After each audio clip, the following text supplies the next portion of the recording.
Hello दोस्तों, आप सभी का स्वागत है आपके अपने यूट्यूब चैनल एग्रियन पर। तो जैसा कि आप जान रहे हैं कि सरदार वल्लभ भाई पटेल कृषि और प्रौद्योगिकी विश्वविद्यालय ने नई वैकेंसियाँ निकाली हैं, जो कि आपकी 62 वैकेंसियाँ निकाली हैं ओवरऑल टोटल इन्होंने, जो कि क्या क्या है मिलाकर ये देख लीजिए आप इसमें। जो कि उनकी वैकेंसी है फार्म मैनेजर की, उसके बाद प्रोग्राम असिस्टेंट की, प्रोग्राम असिस्टेंट लैब टेक्नीशियन की, असिस्टेंट की, उसके बाद आपकी किस चीज़ की वैकेंसी है, स्टेनोग्राफर ग्रेड की और ड्राइवर T1 की। अब इसमें आप देख लीजिए कितनी कितनी वैकेंसी आई है आपकी। तो आपकी जो फार्म मैनेजर में है, जो अनारक्षित है मतलब जनरल सीट है 3 हैं, EWS की सीट है नहीं फार्म मैनेजर में, अन्य OBC के लिए 2 सीट है और SC ST के लिए 2 सीट हैं। टोटल कितनी है, 7 सीट हैं आपकी। और वही आपका देखिए प्रोग्राम असिस्टेंट कंप्यूटर के लिए क्या है, 3 है, एक EWS है, 2 अन्य पिछड़ा वर्ग है और एक SC ST है। टोटल ये भी 7 सीट है आपकी। प्रोग्राम असिस्टेंट के लिए क्या है आपका, जो कि 4 है आपकी जनरल की, 1 है आपकी EWS, 3 है आप OBC, 2 है SC ST, टोटल है 10 सीट। असिस्टेंट की आपकी क्या है, जो कि आपकी 4 है जनरल, 1 है EWS, 2 है OBC, 2 है SC ST। ये आपकी टोटल 9 सीट हैं। उसके बाद स्टेनोग्राफर ग्रेड 3 की भी जो आपकी वैकेंसी है उसके लिए 3 जनरल हैं, 2 आपका OBC हैं, 1 SC है, 6। और जो सबसे ज़्यादा आपकी वैकेंसी आई है वो ड्राइवर T1 की आई है। ये है आपका क्या है, 10 सीटें हैं इसकी जनरल की, 2 सीटें हैं आपकी EWS की, 7 सीटें हैं OBC की, 4 सीटें हैं SC की, 23। तो ओवरऑल वैकेंसी क्या है, 62 है। जनरल के लिए 27 है, 5 है आपका EWS, 18 है क्या आपका OBC, 12 क्या है SC।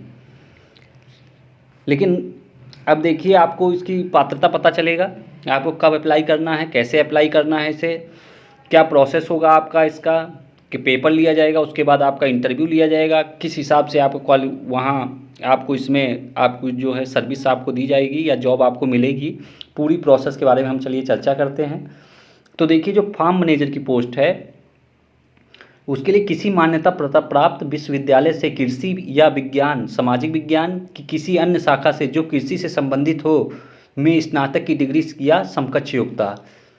तो ये एग्रीकल्चर BSc AG की डिग्री आपके पास होनी चाहिए, तो आप फार्म मैनेजर के लिए अप्लाई कर सकते हैं। प्रोग्राम असिस्टेंट के लिए देखिए क्या है, किसी मान्यता प्राप्त विश्वविद्यालय से कंप्यूटर साइंस कंप्यूटर एप्लीकेशन से स्नातक की डिग्री या समकक्ष योग्यता। तो ये एग्रीकल्चर वालों के लिए नहीं है, इसमें कंप्यूटर साइंस या कंप्यूटर एप्लीकेशन से आपका डिग्री होना चाहिए जो आपका स्नातक है, तो ये आपके लिए कोई वो नहीं है। उसके बाद है programme assistant lab technician T4। तो ये किसी भी मान्यता प्राप्त विश्वविद्यालय से कृषि या विज्ञान, सामाजिक विज्ञान की किसी अन्य शाखा से जो कि कृषि से संबंधित ही हो उसमें स्नातक की डिग्री या समकक्ष योग्यता। तो ये भी एग्रीकल्चर वालों के लिए है प्रोग्राम असिस्टेंट की। उसके बाद असिस्टेंट की जो है ये भी आप एग्रीकल्चर वाले डाल सकते हैं, किसी भी आप उससे आपको स्नातक हो आप बस। चलिए आगे देखते हैं। उसके बाद स्टेनोग्राफर ग्रेड 3 के लिए क्या है, ये भी आप किसी भी मान्यता बोर्ड या विश्वविद्यालय से 12वीं कक्षा या समकक्ष उत्तीर्ण हो आप इसके लिए, तो ये तो ज़्यादा माने नहीं, आप डाल सकते हैं। उसके बाद ड्राइवर T1 क्या है, ये किसी मान्यता प्राप्त बोर्ड से मैट्रिक परीक्षा उत्तीर्ण किया हो आपने या सरकार द्वारा अधिकृत प्राधिकरण से जारी वैध या उपयुक्त ड्राइविंग लाइसेंस धारी, मतलब ड्राइविंग लाइसेंस आपके पास होना चाहिए। उसके बाद इसका भी कोई नहीं है आपके लिए। 2 वैकेंसी कौन सी इसमें सबसे बढ़िया है आपका, ये है फार्म मैनेजर की, उसके बाद आपकी प्रोग्राम असिस्टेंट की। चलिए नीचे हम देखते हैं इन दोनों का कि क्या क्या इसमें आपका मांग रहे हैं। अब देखिए विज्ञापन देखने और ऑनलाइन आवेदन प्रक्रिया से संबंधित निर्देश। तो यहाँ आप क्या करना है, आपको वेबसाइट पे जाना है, किसके विश्वविद्यालय की वेबसाइट जो है सरदार वल्लभ भाई पटेल की SBPmeerut.ac.in पर, वहाँ से आप होम पेज पर रिक्वायरमेंट पर क्लिक करेंगे, स्क्रीन पर निम्नलिखित लिंक दिखाई देंगे, तो उसमें व्यू एडवर्टाइजमेंट होगा एक जगह, तो उसको आप क्लिक करके भली भांति देख लें। इंस्ट्रक्शन फॉर फिलिंग वहाँ बताया गया है कि आपको फार्म कैसे भरना है।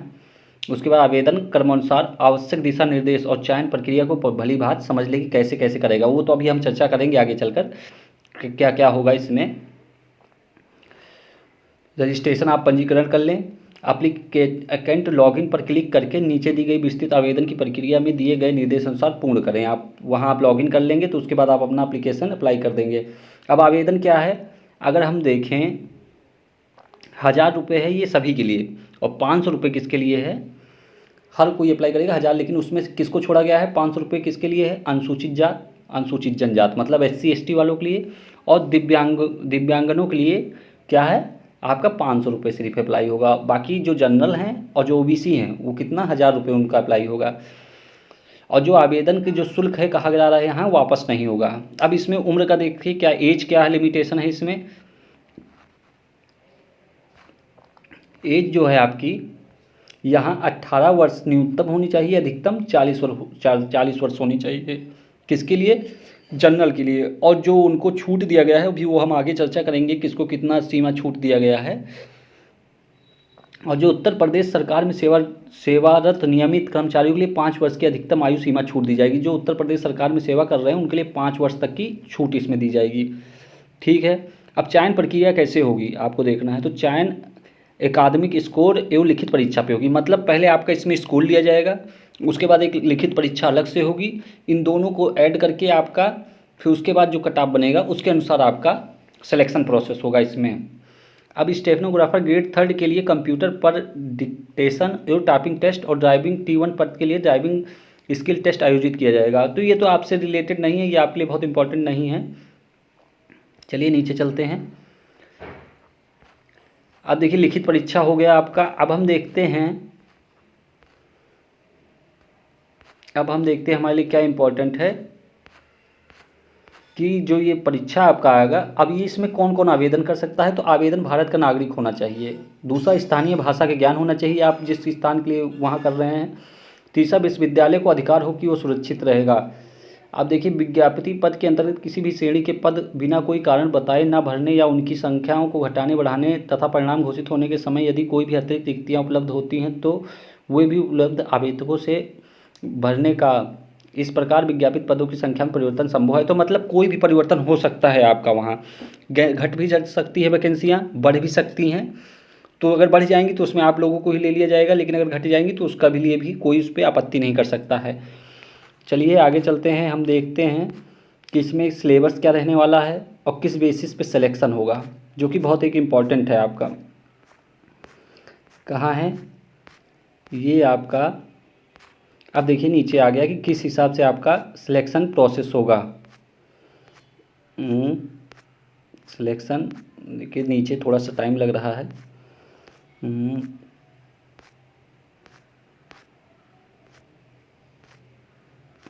अब देखिए, अब जो फार्म मैनेजर के लिए है आपके लिए क्या इंपॉर्टेंट है, एक आपका फार्म मैनेजर का इंपॉर्टेंट है और दूसरा आपका जो भर सकते हैं अप्लाई कर सकते हैं प्रोग्राम असिस्टेंट लैब टेक्नीशियन के लिए। तो अब इसमें किस बेसिस पे आपका सिलेक्शन होगा, तो ये मान के चलिए जो आपका ये देखिए ये रहा आपका पूरा प्रोसेस।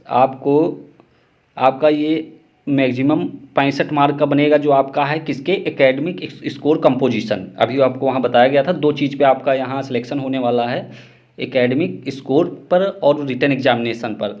तो एकेडमिक कंपोजिशन में क्या होगा, मैक्सिमम मार्क्स जो होंगे आपके 65 होंगे। तो उसमें क्या होगा, आपका जो हाई स्कूल का मार्क्स होगा उसको 0.20 से जो परसेंट होगा उसको क्या कर देंगे, मल्टीप्लाई कर दिया जाएगा। तो जो वो नंबर आएगा उसको जोड़ा जाएगा 0.20 से, जो आपका परसेंट होगा इंटरमीडिएट में उसको जोड़ा जाएगा, गुणा कर दिया जाएगा। जो वो होगा उसको फिर प्लस कर दिया जाएगा 0.25 से, जो आपका बैचलर डिग्री में आपने परसेंट पाया होगा।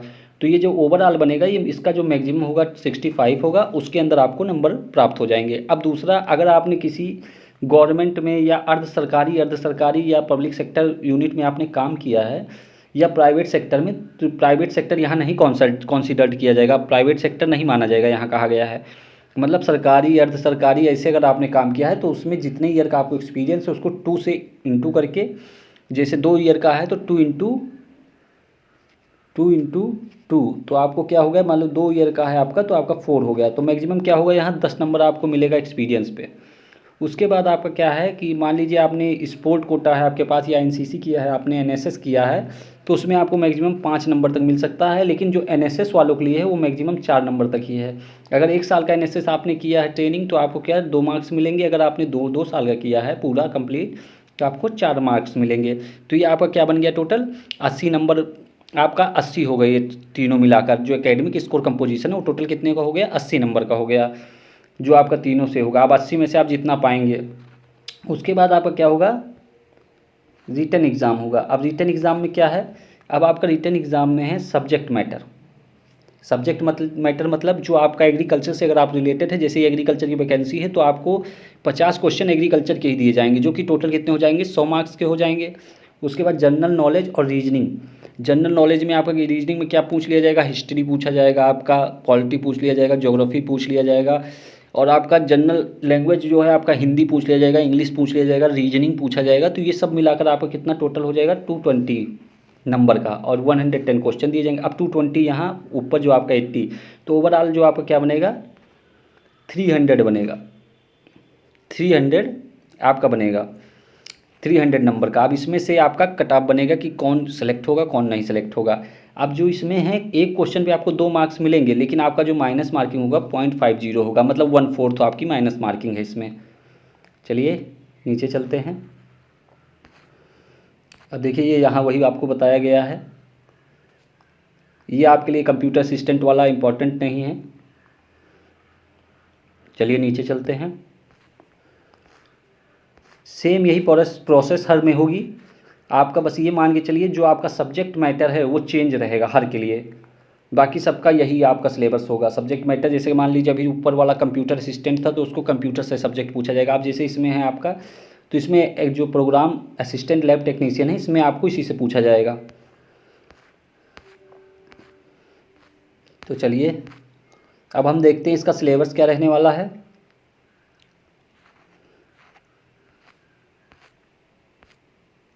ये देखिए आपका सिलेबस आपको शॉर्ट में दिखा देते हैं हम। अब जो आपका बताया गया है विज्ञापन के अनुसार संबंधित विषय के स्नातक स्तर का के लिए पाठ्यक्रम, तो आपका ये 100 नंबर का हो जाएगा, 50 क्वेश्चन। उसके बाद जो आपका सामान्य ज्ञान और विचार है, लैंग्वेज रीजनिंग है, उसमें आपका ये देख लीजिए, आप देख सकते हैं ये भारतीय इतिहास आएगा, इंडियन नेशनल मूवमेंट के बारे में पूछा जाएगा, भूगोल के बारे में पूछा जाएगा, भारतीय अर्थव्यवस्था, उसके बाद पॉलिटी पूछा जाएगा, समान विज्ञान, एलिमेंट्री अर्थमेटिक्स पूछा जाएगा, उसके बाद रीजनिंग है आपका, करंट अफेयर है आपका, जनरल अवेयरनेस पूछा जाएगा, उसके बाद यूनिट इकाई जो आपका लैंग्वेज के बारे में कहा गया था तो समान हिंदी, उसके बाद समान अंग्रेजी पूछा जाएगा। तो ये आपका टोटल रहा। तो जल्दी से जल्दी इसको अप्लाई करें और लेटेस्ट अपडेट के लिए हमारे साथ जुड़े रहें। अब आपको ये देखिए कितने आवेदन करने की क्रमवार विधि कितनी है। पहले प्रथम चरण में एप्लीकेशन को रजिस्ट्रेशन करना होगा, सेकंड में लॉगिन करना होगा, फिर आपको पर्सनल डिटेल भरने होंगे, एजुकेशनल क्वालिफिकेशन, फिर पेमेंट करना होगा। फिर 6 चरणों में आपका पूरा कंप्लीट हो जाएगा एप्लीकेशन। उसके बाद आपको वहाँ पर नोटिफिकेशन आपके जो है ईमेल पे आता रहेगा, आप उसको देखते रहें, उसके अनुसार आपको बताया जाएगा कब क्या प्रोसेस स्टार्ट होगी। तो चलिए फिर मिलते हैं नेक्स्ट वीडियो में। तो ये इस फॉर्म को अप्लाई करें, और इससे रिलेटेड कोई अगर आपको दिक्कत हो तो हमारे कमेंट बॉक्स में आप कमेंट कर सकते हैं। कमेंट बॉक्स में आप कमेंट कर हमसे पूछ सकते हैं, या हमारी टेलीग्राम चैनल से ज्वाइन हो सकते हैं। आपको जो डिस्क्रिप्शन बॉक्स है उसमें हमारा आपको व्हाट्सएप नंबर मिल जाएगा, वहाँ आप हमसे पूछ सकते हैं। तो चलिए लेटेस्ट अपडेट और फ्री एग्रीकल्चर ऑनलाइन प्रिपरेशन के लिए जुड़े रहिए एग्रीजन के साथ। तब तक के लिए धन्यवाद एंड बाय बाय।